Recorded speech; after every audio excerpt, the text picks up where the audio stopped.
ध्यायेत नित्यं महेशं रजतगिरिनिभं चारुचन्द्रावतंसं रत्नाकल्पोज्ज्वलांगं परशुमृगवरा भीतिहस्तं प्रसन्नं पद्मासीनं समन्तात् अस्तुत्ममृगनैर्व्याघ्रकृतिं वशानं विश्वाद्यं विश्ववन्द्यं निखिलभयहरं पंचवक्त्रं त्रिनेत्रम्। ओम नमः शिवाय। जय श्री राधे कृष्ण। आइए सुनते हैं गुरु प्रदोष व्रत की कथा। जब भी प्रदोष का व्रत गुरुवार के दिन पड़ता है तो इसे गुरु प्रदोष या गुरुवार त्रयोदशी के नाम से जाना जाता है। प्रदोष के व्रत में भगवान शिव का जो कि विशेष प्रकार से प्रदोष काल के समय में पूजन किया जाता है। प्रदोष काल का समय जो कि सूर्यास्त से 1 घंटे पहले और सूर्यास्त के 1 घंटे बाद तक के बीच का जो समय होता है वह समय प्रदोष काल का होता है। और इस दौरान भगवान शिव जो कि प्रसन्न मुद्रा में होते हैं, इसी दौरान भगवान का पूरे विधि विधान के साथ पूजन करना चाहिए। इससे भगवान शिव अपने भक्तों के ऊपर प्रसन्न होकर के अपने भक्तों के सभी प्रकार के दुख और कष्टों को दूर करते हैं, सुख समृद्धि का आशीर्वाद प्रदान करते हैं और अंत में मोक्ष को प्रदान करते हैं। प्रदोष व्रत को रखने से जो कि 100 गायों को दान करने के बराबर पुण्य फलों की प्राप्ति होती है। प्रदोष व्रत के दिन जो कि दिन भर उपवास रहते हुए भगवान शिव का सुबह के समय में और विशेष प्रकार से प्रदोष काल के समय में पूरे विधि विधान के साथ पंचोपचार या खोटोपचार पूजन विधि के द्वारा पूजन करना चाहिए। कथा श्रवण करनी चाहिए, भगवान की आरती करनी चाहिए, भगवान शिव के स्तोत्रों का पाठ या श्रवण करना चाहिए। इससे पुण्य फलों की प्राप्ति होती है। प्रदोष का व्रत कम से कम 26 त्रयोदशी का व्रत करना चाहिए और इसके बाद आप चाहें तो व्रत धारण आगे भी कर सकते हैं, नहीं तो फिर व्रत का उद्यापन करना चाहिए, तभी जाकर के पूर्ण फलों की प्राप्ति हो पाती है। तो आइए सुनते हैं गुरु प्रदोष व्रत की कथा। तो बोलिए प्रेम से भगवान भोलेनाथ की जय, माता पार्वती की जय, सर्व देवी देवता की जय। हे भगवान भोलेनाथ, आप करोड़ों चंद्रमा के समान कांतिवान त्रिनेत्रधारी, मस्तक पे चंद्रमा का आभूषण धारण करने वाले, पिंगल वर्ण के जटाजूटधारी, नीले कंठ तथा अनेक रुद्राक्ष मालाओं से सुशोभित वरदहस्त त्रिशूलधारी भगवान शिव जी हमारे सभी मनोरथों को पूर्ण करे। गुरुवार त्रयोदशी प्रदोष व्रत कथा के अनुसार एक बार देवराज इंद्र और वृतासुर में घनघोर युद्ध हुआ। उस समय देवताओं ने दैत्य सेना को पराजित कर नष्ट भ्रष्ट कर दिया। अपनी सेना का विनाश देखकर वृतासुर अत्यंत क्रोधित हो स्वयं युद्ध के लिए उद्यत हुआ। मायावी असुर ने आसुरी माया से भयंकर विकराल रूप धारण किया। इसके स्वरूप को देखकर इंद्रादिक सब देवताओं ने इंद्र के परामर्श से परम गुरु बृहस्पति का आवाहन किया और गुरु बृहस्पति तत्काल आकर कहने लगे कि हे देवेंद्र, अब तुम वृतासुर की कथा ध्यान मग्न होकर सुनो। वृतासुर पहले बड़ा तपस्वी और कर्मनिष्ठ था। इसने गंधर्व पर्वत पर उग्र तप करके भगवान शिव जी को प्रसन्न किया था। पूर्व समय में यह चित्ररथ नाम का राजा था। तुम्हारे समीपस्थ जो सुरम्य वन है वह इसी का राज्य था। अब साधु प्रवृत्ति विचारवान महात्मा उसमें आनंद लेते थे। वह भगवान के दर्शन की अनुपम भूमि है। एक समय चित्ररथ स्वेच्छा से कैलाश पर्वत पर चला गया।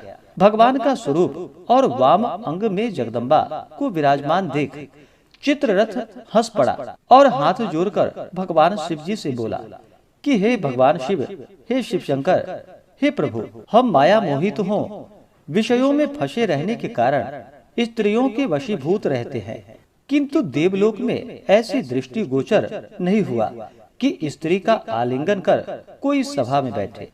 चित्ररथ के ऐसे वचन को सुनकर सर्वव्यापी भगवान शंकर हंसकर बोले कि हे राजा, मेरा व्यवहारिक दृष्टिकोण पृथक है। मैंने मृत्युदाता कालकूट का महाविष का पान किया है, फिर तुम साधारण जनों की भांति मेरी हंसी उड़ाते हो।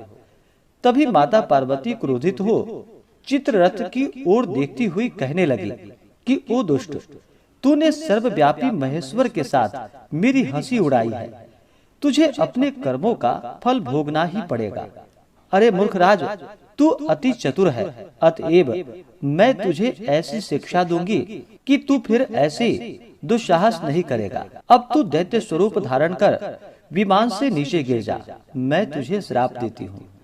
जब माता पार्वती जगदम्बा भवानी ने चित्ररथ को श्राप दे दिया तो वह तत्क्षण विमान से नीचे गिर पड़ा, राक्षस योनि को प्राप्त हो गया और प्रख्यात महासुर नाम का प्रसिद्ध हुआ। त्वष्टा नामक ऋषि ने उसे श्रेष्ठ तप से उत्पन्न किया और अब वही वृतासुर ब्रह्मचर्य पूर्वक रहकर शिव भक्ति में लीन है। इस कारण तुम उसे जीत नहीं सकते।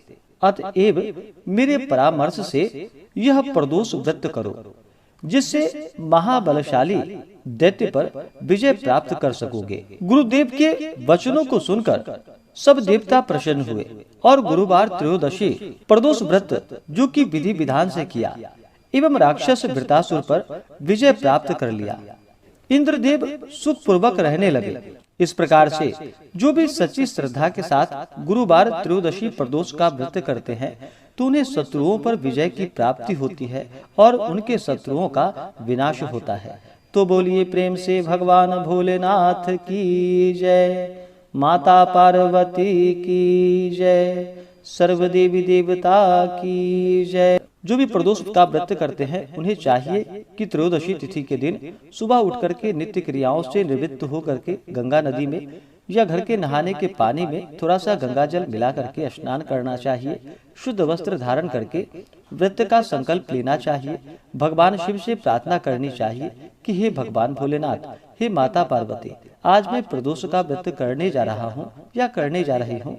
इस प्रकार से भगवान से प्रार्थना करे और कहे कि हे प्रभु, यह व्रत मेरा निर्विघ्न पूरा हो और हमें पुण्य फलों की प्राप्ति हो। आपके मन में जो भी इच्छा हो, जो भी कामना हो, वह प्रभु से कहें। और प्रदोष व्रत के दिन जो कि दिन रात्रि उपवास रहते हुए व्रत को धारण करना चाहिए। जो उपवास नहीं रह पाते हैं वो एक समय फलाहार ग्रहण करें। प्रदोष व्रत में जो कि अन्न ग्रहण नहीं करना चाहिए और प्रदोष काल का पूजन कर ले, उसके बाद प्रसाद ग्रहण करनी चाहिए। इस दिन भगवान शिव का मंदिर में या घर पे कर रहे हों तो पूरे विधि विधान के साथ इनका पूजन करना चाहिए। इस दिन भगवान शिव का जो कि जल से अभिषेक करे, पंचामृत से अभिषेक करे, शुद्ध गंगा जल से अभिषेक करे। उसके बाद भगवान शिव को सफेद वस्त्र चढ़ाएं, यज्ञोपवीत चढ़ाएं, फिर अक्षत, चंदन, पुष्पों की माला अर्पित करे। भगवान शिव जी को जो कि बिलपत्र अति प्रिय होता है तो 3 पत्ते वाला बिलपत्र, उस पे राम का नाम लिख करके या नमः शिवाय लिख करके भगवान शिव जी को बिलपत्र अर्पित करनी चाहिए। बिलपत्र अर्पित करने से 3 जन्मों के पाप भी नष्ट हो जाते हैं। त्रिदलम त्रिगुणाकारम त्रिनेत्रम च त्रिधायुधम त्रिजन्म पाप संहारम बिल्वपत्रम शिवार्पणम। जो भी सच्ची श्रद्धा के साथ भक्ति पूर्वक अगर भगवान शिव को बिलपत्र अर्पित करते हैं तो भगवान शिव उनके 3 जन्मों के पाप का नाश कर देते हैं। तो भगवान शिव जी को बिलपत्र अवश्य चढ़ाएं, फिर शमी पत्र, तुलसी मंजरी भगवान शिव जी को अर्पित करे, भांग धतूरा आदि चढ़ाएं। उसके बाद धूप और दीप दिखाएं, अनेक प्रकार का नैवेद्य अपने श्रद्धा भक्ति भाव के साथ भगवान शिव को अर्पित करे। जल से आचमनी करवाएं। मुख शुद्धि के लिए पान पत्र, सुपारी, लौंग, इलायची के साथ में अर्पित करे। द्रव्य दक्षिणा चढ़ाएं। उसके बाद प्रदोष व्रत का कथा श्रवण करे, भगवान शिव जी के स्तोत्र आदि का पाठ करे या श्रवण करे। इस दिन ओम नमः शिवाय आदि मंत्रों का जप करना चाहिए या श्री उमा महेश्वराभ्याम नमः इन मंत्रों का जप करना चाहिए। स्त्रियां केवल नमः शिवाय नाम जप करे और भगवान का पूरे विधि विधान के साथ पूजन करे। जब भी भगवान शिव का पूजन किया जाता है तो साथ में शिव परिवार का भी पूजन करना चाहिए। किसी भी प्रकार के शुभ कार्यों में या मांगलिक कार्यों में पहले भगवान गणेश जी का पूजन किया जाता है, क्योंकि भगवान गणेश जी प्रथम पूजनीय है। तो पहले भगवान गणेश जी का पूजन करे, उसके बाद नंदी, श्रृंगी, भृंगी, कृतमुख, कुबेर, सर्प आदि देवताओं का पूजन करे। उसके बाद फिर भगवान शिव माता पार्वती का पूजन करे तो बड़ा ही पुण्य फलदायी होता है। तो आशा करता हूँ कि यह जानकारी आपको अच्छा लगा हो। ऐसे ही ज्ञानवर्धक जानकारियाँ प्राप्त करने के लिए हमारे इस चैनल पे अगर आप नए हैं तो चैनल को लाल बटन दबा करके सब्सक्राइब करें, साथ में बेल आइकन घंटी को दबाएं ताकि मेरे वीडियो का नोटिफिकेशन आपको समय से मिलता रहे। वीडियो को लाइक करें, शेयर करें। सुखी रहें और स्वस्थ रहें। जय श्री राधे कृष्ण। धन्यवाद।